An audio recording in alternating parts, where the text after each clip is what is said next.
Hello everyone, hope you're all doing well. This is Mango Blogger.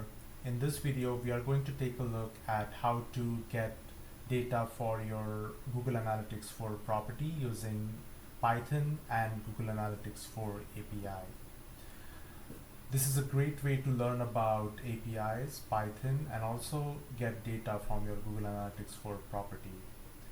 To do this tutorial, you will need to at least know how to install Python libraries using pip install. That is the only thing I think will be required, and having a Google Analytics 4 property. This blog here, which I will link in the description of the video, will have all of the steps and code involved in this tutorial. So let's get started. As per the blog, the first thing we are going to need to do is enable the Google Analytics 4 reporting API in Google Cloud Console. Helpful links to help you find your way around Google Cloud Console are linked in this blog, so you can follow these links.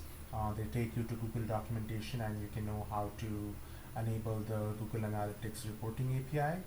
The second thing you will do is create a service account on within this project where you enable the reporting API and download the JSON key and note down the client email in the JSON key.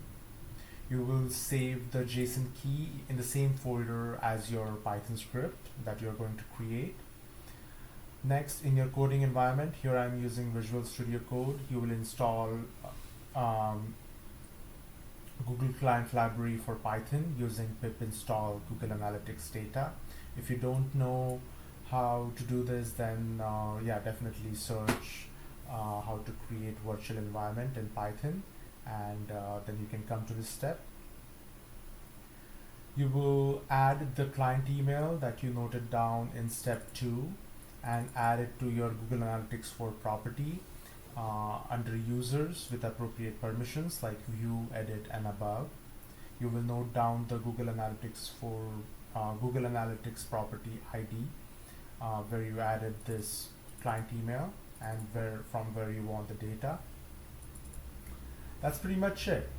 So after that, you can use this sample script over here, and I copied this down, so I pasted it in my Visual Studio Code editor. Here I have these two property IDs that I have noted down in from my Google Analytics property. You will need this for your own property. And second thing you will need to make sure is to edit the file name for your JSON key over here.